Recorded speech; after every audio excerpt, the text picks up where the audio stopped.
What's up, dude? The one point I want to get across is that you'd be really, really careful making this meatloaf recipe for people. For the one reason and the one reason only. It's going to get requested a lot. And as always, there is no time to waste. Now let's go!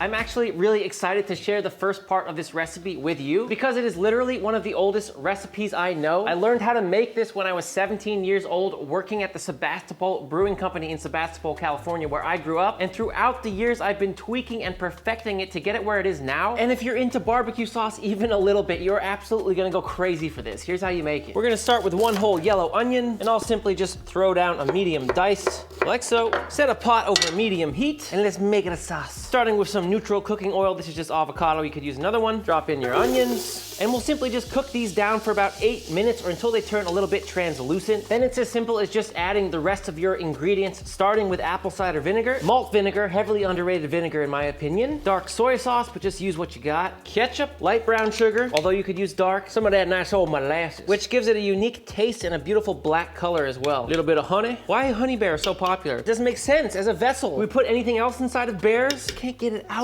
Huh? Wanted to be a bear, did you? A couple of spices, onion powder and garlic powder. And of course, the star of this whole thing, the chipotles in adobo. This is just a 6-ounce can going in. That'll give it a nice kind of medium spice. If you want it to be a little bit milder, maybe add 3 ounces. And lastly, just a little bit of water. I'll keep that heat a touch under medium and cook this for about 25 minutes. Then simply just pour it into a fine mesh strainer like this and push everything through just using a spoon.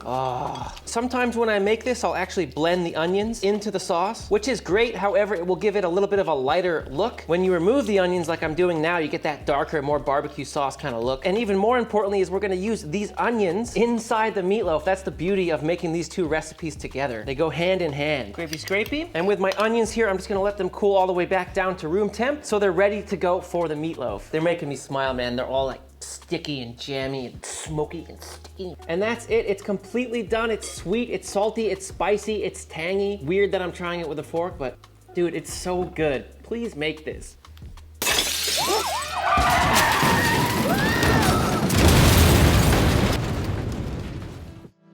I gotta come clean, guys. Today's dinner isn't just about meatloaf because it's tasty. It's also just a filling and reliable option that won't break the bank. Because if you know me, I'm all about dropping some extra coin on awesome ingredients. But have you seen the price of eggs? They are more expensive per pound than gold, I swear. Which is why I wanna tell you about an incredible company. I first saw them on the news actually, and now we've partnered up. And I'm talking about Masterworks, an award-winning investing platform that has given investors back more than just the typical 3, 4, 5%. They've just helped investors receive 10, 13, and in some cases even a 35% net return. Pop that champagne, man, because that is caviar money. I mean, I would probably spend it on caviar. Because Masterwork paid out tens of millions to users just like you, no wonder over 630,000 people have signed up so far. And some offerings have even sold out within minutes. But right now, my subscribers can skip the wait list by clicking the link down in the description. Now that's a recipe for success. To build the meatloaf, start with panko breadcrumbs, add some buttermilk. You could also just use regular whole milk if you want, as well as sour cream.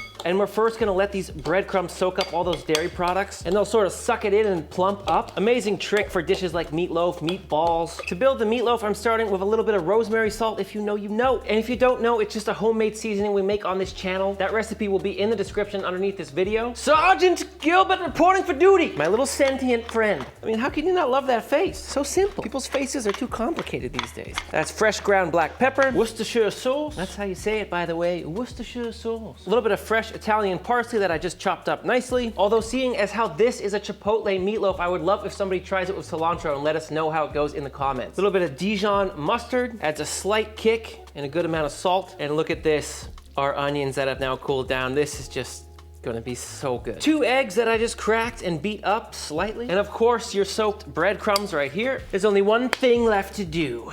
Get in there and work it. I know meatloaf is this sort of old recipe, you think about grandmothers and things like that, but that's why I love it. It just throws me back into childhood every single time. Man, I should have put on 2 gloves. This is so stupid. Don't do what I do. This is so dumb.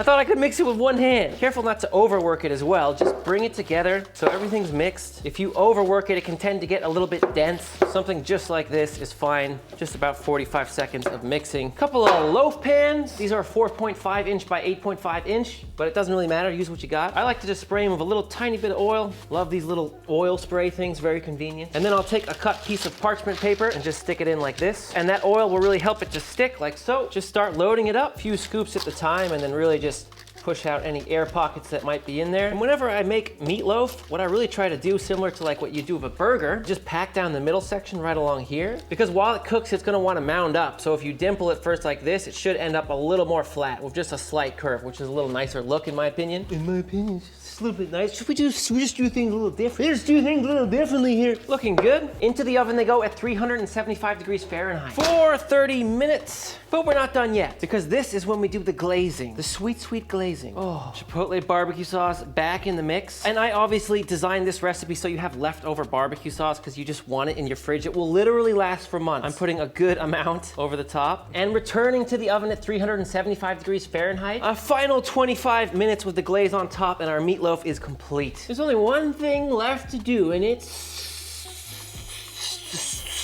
sucks, dude. Because we have to wait for at least 20 minutes before slicing into this thing. You're not gonna do all that work and just cut into it right away. The juices are gonna run everywhere. God, I want to. Ow, splattered on me. I still love you. The meatloaf is now actually sitting in all this fat and juice that came out as it cooked. While it cools down, I would suggest just leaving the meatloaf inside of that. It's gonna stay more juicy and hydrated that way. Once cooled down, you can actually pour it off and use it to make an amazing gravy if you want. And when your meatloaf has finally cooled down properly, you can remove it and slice it into those beautiful pieces. The time has come.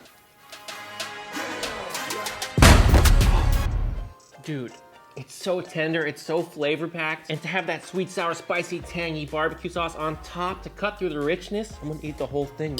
There's gonna be none left for Marcus. Come on down. I love meatloaf. Ooh. I've eaten a lot of meatloaf, dude. And that is up there with the best one I've ever had. Ooh. That sauce is so good. Dude, the sauce. If you like meatloaf, make this immediately.